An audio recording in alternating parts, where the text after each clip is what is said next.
हज़रत उस्मान गनी रज़ियल्लाहु ताला अन्हु इस हदीस के रावी हैं और ये हदीस सुनन नसई के सफ़हात पर मिलेगी। ये हदीस आपको सुनन नसई के सफ़हात पर मिलेगी। नबी अकरम सल्लल्लाहु अलैहि वसल्लम के दामाद ज़ुन्नूरैन हज़रत रुक़य्या और उम्मे कुलसूम के शौहर हज़रत उस्मान गनी हदीस के रावी हैं। फरमाते हैं कि एक बहुत बड़ा आबिद था, एक बहुत बड़ा इबादत गुजार था, बहुत नेक आदमी, और उस नेक आदमी के ऊपर उसके इलाके की एक औरत फिदा हो गई। औरत जब किसी पर फिदा हो जाए या लड़की जब किसी पर फिदा हो जाए तो समझ लो कि बिजली का करंट से चिपककर तो कोई आदमी छूट सकता है, लेकिन औरत जब किसी पर, लड़की किसी पर फिदा हो जाए तो इस चुंबक से निकलना और छूट पाना बहुत मुश्किल है। वो किसी भी हद तक जा सकती है। इसलिए कोशिश करो आप कि दूर ही रखा जाए, और जब वो मीठी मीठी बातें करे तो आप उससे सख्ती से बातें करें, उसके दिल में अपनी जगह बनाने की कोशिश ना करें, क्योंकि अगर उसके दिल में जगह बन गई तो बिजली के करंट से तो बच सकते हो, लेकिन औरत के करंट से नहीं। मशवरा दे रहा हूं आपको, हंसिएगा नहीं। वो तो मुझे मालूम है कि यहां से जाने के बाद फिर वही मोबाइल मुंह में लगा के करोगे, आई लव यू डार्लिंग कैसी हो, वो तो करोगे, वो हमें मालूम है। ये हंसने की बात नहीं, मैं जानता हूं ये करना है तुम्हें। जमाना आज, हमारा मुआशरा आज इस बुराई में मुलव्वस हो चुका है, और हम समझ रहे हैं कि हम लड़की को चूम रहे हैं। अबे उल्लू के पट्टे, लड़की को नहीं, तू 50 ग्राम के डब्बे को चूम रहा है, प्लास्टिक को चूम रहा है, तू लड़की को नहीं चूम रहा है। ये तेरे दिमाग में शैतान ने जो खोपड़ी में भर दिया लड़की, अब वो भी कर रही है, वो भी कर रही है उधर से, लेकिन वो भी पागल है। और प्यार नाम है, जुनून नाम है, इसी का नाम तो जुनून है, पागलपन है। डब्बे को चूमने वाला भी समझ रहा है मैं लड़की को चूम रहा हूं, वो तो तुम्हें करना है। ये उस्मान गनी बहुत बड़ा आबिद, नेक, परहेजगार, बुजुर्ग। बुजुर्ग का मतलब ये नहीं बुढ़ा, बुजुर्ग का मतलब इल्म में, अमल में बुजुर्ग, नेक आदमी, और उसके इलाके की एक औरत इसके ऊपर फिदा हो गई। उस औरत ने अपनी लौंडी के जरिए उस आदमी को बुलवाया, इबादत गुजार को बुलवाया, और कहा कि तुम्हें मेरी मालिकन, हमारी जो मालिका है वो तुम्हें बुला रही है, एक मामले में तुम्हारी गवाही चाहिए। जिस मामले की मैं गवाही चाहती है उसमें तुम गवाह थे, तुम वहां मौजूद थे, कोई मामला रहा होगा उसकी गवाही चाहिए। ये बेचारा नेक आदमी था, इसने सोचा अगर मेरी गवाही से अगर किसी की जान बच जाए या मेरी गवाही से कोई मामला हल हो जाए तो इसमें बुराई क्या है, जबकि मैं अगर गवाह रहा हूंगा तो सच्ची गवाही दूंगा। ये सोच कर ये चल दिया, ये सोच कर चल दिया। जैसी उस औरत का घर आया, लौंडी ने दरवाजा खोला, ये दरवाजे में घुस गया। इस लौंडी ने कहा मैं बाहर जा रही हूं। इसके बाद एक दरवाजा और आएगा, उस दरवाजे को भी खोल देना, अंदर से वो दरवाजा खुला है।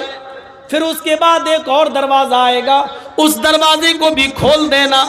3 दरवाजों को खोलने के बाद चौथे दरवाजे को खोलोगे तो उस कमरे में हमारी मालिकन तुम्हें मिलेगी। ये साहब धड़ल्ले से चले जा रहे हैं। अल्लाह मेरी गवाही से अगर कोई मामला बन जाए तो इससे अच्छी नेकी क्या हो सकती है। पहला दरवाजा एंट्री की, दूसरे दरवाजे में एंट्री की, तीसरे कमरे में एंट्री की, और चौथे कमरे में हुस्न जमाल की मलिका बैठी हुई है, निहायत खूबसूरत औरत बैठी हुई है। क्या बात। ये हजरत वहां पहुंचते हैं, क्या देखते हैं कि उस औरत के पास एक खूबसूरत बच्चा भी है। खूबसूरत एक बच्चा, छोटा सा बच्चा है, और एक तरफ प्याला रखा हुआ है और उस प्याले के अंदर शराब रखी हुई है। नौजवानों सुनो सुनो, इस खूबसूरत औरत ने इस नेक इबादत गुजार आदमी से कहा मैंने तुम्हें किसी गवाही के लिए नहीं बुलाया है, मैंने तुम्हें सिर्फ इसलिए बुलाया है कि तुम मेरे साथ इस कमरे के अंदर चलो और मेरे साथ जिना करो, मेरे साथ वो काम करो जो एक मर्द अपनी बीवी के साथ करता है। तुम्हें मेरे जिस्म से खेलना है, आओ मैं तुम्हें लिफ्ट देती हूं, मैं तुम्हें उस कमरे में ले चलती हूं। इस बुजुर्ग ने कहा अल्लाह से डरो, ये तुम क्या हरकत लेकर बैठ गई हो, क्या कारनामा अंजाम देने जा रही हो। उस औरत ने कहा आए बुजुर्ग, आए मोहतरम, आए इबादत गुजार, तुम यहां से जा नहीं सकते हो, अब तुम्हारे निकलने का कोई रास्ता नहीं है। मैं चीखूंगी चिल्लाऊंगी, तुम्हारी इबादत का भंडा फूट जाएगा, लोग ये समझेंगे कि दुनिया वालों की नजर में बड़ा इबादत गुजार बनता था। और हाल ये है कि अकेले 3 कमरे क्रॉस करके 4थे कमरे तक भी पहुंच गया है। तुम्हारी इज्जत दांव पे लगी हुई है। इंसान की एक बार इज्जत चली जाए तो वो मरना पसंद कर लेता है, जलील होकर रहना पसंद नहीं करता। सुनो, या तो मेरे साथ जिना करो, और अगर जिना नहीं कर सकते हो तो दूसरा काम ये कि ये छोटा बच्चा है, ये चाकू मैं तुम्हें देती हूं, इस छुरी से इस बच्चे को कत्ल कर दो।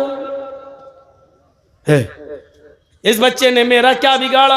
का ये भी नहीं कर सकते तो फिर ये शराब का प्याला रखा हुआ है, ये शराब का प्याला तुम्हें पीना पड़ेगा, ये शराब का जाम तुम्हें पीना पड़ेगा। नौजवानों अब सुनो, आए शराब के रसिया और दिलदादा लोगों, अब सुनो, शराब को अपने होठों पर लगाने वाले जवानों, अब सुनो। उस आदमी ने सोचा अय अल्लाह, बचने का कोई रास्ता नहीं है, जिना बड़ा गुनाह है, ये करने के लिए मेरा दिल लामादा नहीं है। जिना से बड़ा गुनाह कत्ल है, कत्ल भी मैं इस बच्चे का कर नहीं सकता। अय अल्लाह, शराब भी हराम है, लेकिन मजबूरी है मेरी, इसलिए कत्ल से और जिना से बचने के लिए मैं शराब पी लेता हूं, क्योंकि बचने का कोई रास्ता नहीं है। और इस औरत ने 3 कामों में से एक काम करने को कहा है, या तो जिना करो मेरे साथ, या इस बच्चे को कत्ल करो, या शराब पियो। अय अल्लाह, मेरी नजर में सबसे हल्की चीज ये है, कत्ल से भी हल्की और जिना से भी हल्की चीज ये है कि मैं शराब पी लूं। पहले भी तो जब शराब हराम नहीं हुई थी तो लोग पी लेते थे, चलो आज मैं शराब ही पी लेता हूं। उसने अल्लाह तू जानता है ये मैं मजबूरी में पी रहा हूं, उसने ये कहा और शराब का प्याला उठाया और उसने नोश कर लिया। जैसी उसने शराब पी, उस शराब के अंदर एक और नशे की अशिया मिली हुई थी, उसने शराब पी। शराब पीते ही गुनूद की तारी हो गई, जुनून उसके ऊपर तारी हो गया। उस शराब के नशे ने इसकी अकल जायल कर दी। उस औरत ने इसको छुरी दी और कहा अब तुम्हें चिंता किस चीज की है, इस बच्चे को भी कत्ल कर दो। अकल काम नहीं कर रही है, शराब पी चुका है। शराबी आदमी तो अपनी माँ अपनी बहन के सामने गंदी गंदी गालियां देता है। जब शराब पीकर घर में घुसता है तो बीवी को बीवी नहीं, माँ को माँ नहीं, बहन को बहन नहीं, बेटी को बेटी नहीं समझता। अभी इस बच्चे को बच्चा नहीं समझता है, छुरी उठाता है और उसने उस छुरी से उस बच्चे को भी काट दिया, उस बच्चे की गर्दन भी अलग कर दी, उसका भी कत्ल कर दिया। शराब के नशे में चूर था। उस औरत ने परफ्यूम लगा रखी थी, उस औरत ने फौरन इस आदमी को अपनी तरफ खींचा और अपने कपड़े उतार कर शराबी के भी कपड़े उतार दिए और शराब के नशे में इस आदमी ने उस औरत के साथ जिना भी कर लिया। मेरे प्यारे साथियों, इसके बाद क्या हुआ वो मेरी मौजू का हिस्सा नहीं है, बस ये बताना मेरा जरूरी था कि उसने शराब को हल्के में ले लिया और शराब पी ली। लेकिन अभी तक वो एक गुनाह नहीं करना चाहता था, लेकिन शराब के नशे में जब आया तो वो जिना भी कर लिया, शराब के नशे में जब आया तो उसने कत्ल भी कर दिया, शराब का और शराब भी पी ली, यानी एक गुनाह उससे करवाया जा रहा था लेकिन वो नहीं किया। लेकिन जब शराब पी लिया तो वो तीनों की तीनों गुनाह कर बैठा। मेरे भाइयों, अब आओ जनाबे मोहम्मदुर रसूलुल्लाह के उस फरमान पर जो आपने कभी फरमाया था, उम्मुल खबाइस, ये शराब तो तमाम गंदगियों की जड़ है, तमाम बुरी चीजों की जड़ है। इस आदमी को शराब ने कातिल भी बना दिया, शराब ने इसको जिनाकार भी बना दिया और शराब पी लिया था। मेरे प्यारे साथियों, ये शराब ऐसी चीज है जो अकल को खत्म कर देती है, बुजुर्गों का अदब व एहतराम निकाल देती है, मजहब को गाली देने पर मजबूर कर देती है। शराब वो नशा है जो इंसान को अल्लाह की प्यारी किताब कुरान को भी जमीन पर पटकने पर मजबूर कर देती है, इसलिए कि शराब जब अकल को खत्म कर देती है तो फिर इंसान ये नहीं देखता कि अल्लाह का कलाम है, ये कुरान है या क्या है। वो नमाजियों को भी गाली देता है, वो माँ को भी गाली देता है, वो बहन को भी गाली देता है, वो बेटी को भी गाली देता है।